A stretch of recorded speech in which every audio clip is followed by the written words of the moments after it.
Hi, I'm Adam Ortega, and you're listening to Screenshots, a podcast where we talk about humans, technology, and other issues. Join us. Hey guys, welcome to Screenshots. I am joined by a very special guest of mine. His name is Jack Keogh. He's been in a band for the last few years, a few bands. Couple bands. One was called Walnut Street. We were in that band for about a year.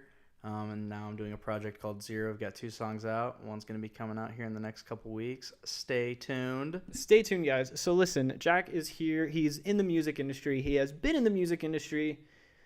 And that's what we're going to talk about today. We're going to talk about how we've consumed music media. And we're going to talk about everything from piracy to 8-tracks and probably what your grandparents used to listen to music to. So I'm gonna pass this over to Jack here, and we're gonna dive kind of right in. All right, thanks, Adam. So we're definitely going to have to start at the beginning here in terms of how we've consumed music. And that's going to start with your typical LP, just your regular old record that you'd find in your mom and dad's house. Now, when you say LP, are you referring to the vinyls that I can pick up from Urban for like $35? Now, fun fact for you, the plural of vinyl is actually vinyl. So when you say vinyls, make sure you say vinyl. Okay, well, you know what? I know I'm the worst, honestly. But what is an LP? Why are they trendy now again? Like what's that about? See, that's interesting to me in terms of why LPs have kind of come back. So for the most part, LPs kind of died out after CDs took over because with CDs, you had virtually no issues with them except for scratches, which didn't happen as long as you took minimal care of your CDs. But with vinyl, you have to clean it, you have to store it upright, you have to make sure that no moisture is getting to it. And if any of those things that I just listed happen to your vinyl, it's going to warp it. And when you listen to it, it's not going to sound correct. Okay, but why are they so popular? Why do you see every music shop, they still carry them? They're a lot more mainstream. Like, there's so many different forms of music media. There's Spotify, there's iTunes, Apple Music, there's Tidal. You have artists who are launching their own music. Like, what's the appeal of the vinyl? Is it the physical object that people are like, yeah, I need it? You know, that's part of it. It's definitely wanting to have a physical copy of it. It's the novelty of it, just being able to flip through the lyric book and see what the artists are saying. Sometimes they'll have some interesting posters that they'll sell with the LP. But I think that a lot of it has to do with mostly nostalgia for that old warm sound that you get with records. So when you have a record, it's not compressed digitally, right? Like you would get with a CD or any sort of any sort of file that's stored on a computer or anything like that. So you get a warmer sound, is what people say. I'm putting quotes around that, warmer. Yeah, how warm? What makes it warm? It just sounds a little bit. It sounds a little bit like fuzzier, almost not like distorted, but you can hear the crackle of the record when you put the needle down. It's just little tiny things like that people just really tend to enjoy.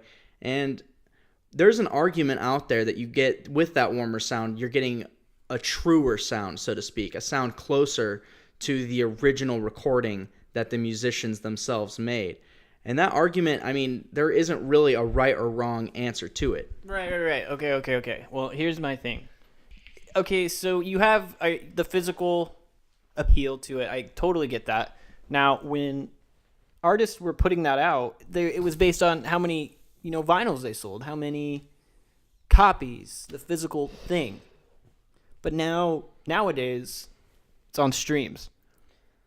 It's all skewed. So it's all skewed. Why do you say that? I say it's all skewed because artists don't get paid the same way that they used to. So one thing remains the same in terms of how artists get. Well, yeah, and I think you are 100% correctly. And I have an article pulled up here from CNBC that says 1 million plays on Spotify generates to $7,000, and 1 million plays on Pandora generates about $1,650. So I don't know. That seems so low. Yeah, a lot lower than what you'd be getting from album sales. And I mean, if you're going to be honest with yourself here, you got to look at it and say, yeah, artists have always kind of been getting gypped by record companies. They're getting nowhere near how much they should per album sale. I'd say probably about 10% or less. I'm not completely sure on that number. Jack, I need you to be honest with me here. You're in a band. You're no stranger to the music industry. Have you ever pirated an album from, say, like a torrenting website where you just rip the file and send it straight into iTunes? Be honest with me. Yeah, absolutely. Yeah, I think everybody has, and we're probably going to go to jail now. Yeah, probably. The CIA is listening. We're going to get locked up. We're definitely there's no way out. I think it's actually been reported. Tell me your piracy history. How did you get into it? What screen were you on when you were like, ooh, sweet, sweet free music? So when I was younger, my parents didn't really let me connect to the internet. I was actually telling you about that earlier today. So I connected to my neighbor's internet because I got their Wi-Fi password from one of the neighbor boys that I was friends with at the time. And I, had access to the internet. And that was the first time. It was on my little iPod Touch, 3rd generation. And so taking it way back. We're taking it way back. Like 11, 12 years old. I was about 11 or 12 years old.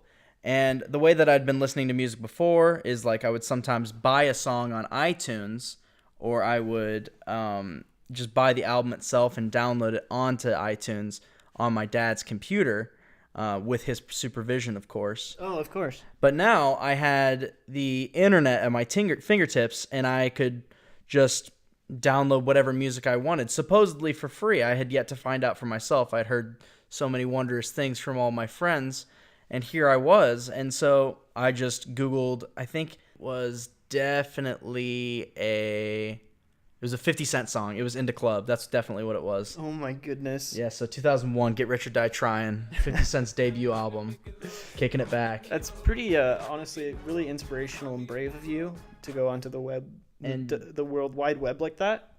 Yeah, absolutely. And I did what pretty much every other kid did, and it's really all you have to do to find this illegal music is you Google the artist name, and then you Google the artist name, song title, and download, MP3 download. And guaranteed within the first 5 results, you will find something. And navigating through these websites is a little bit sketchy because there were multiple download links you could press. Oh, and, some of these download links, are they going to take you to a virus page where you're going to infect your computer or iPod Touch with all these different viruses? So you kind of had to learn that the least flashy download button was most likely the download button that wasn't going to screw up your computer royally. Like just viruses and whatnot. Now, actually, April 13th, 2000.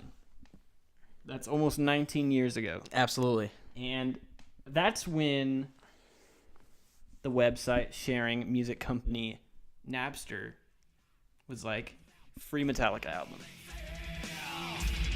It's Morse code. Absolutely. So in that, pretty much. So in Napster's early days, when they started up, it was before there were these laws that kind of prohibited this online music sharing because the internet was still in its infancy. And so there weren't many laws protecting musicians from their music being illegally downloaded. And so Metallica got really mad when Napster was, letting people download Metallica's music because Metallica was extremely popular in 2000, as they still are. And so they had some of the highest downloads on the website Napster. And if you would calculate that into actual album sales, like if every single time someone illegally downloaded a Metallica song, they had bought it instead, Metallica was losing out on millions and millions of dollars. It's ridiculous how much money Metallica was losing, and that's why the drummer, Lars Ulrich, he went head on with Napster. And He did. I have an article from The Verge here talking about it, and he said, Napster hijacked our music without asking. They never sought our permission.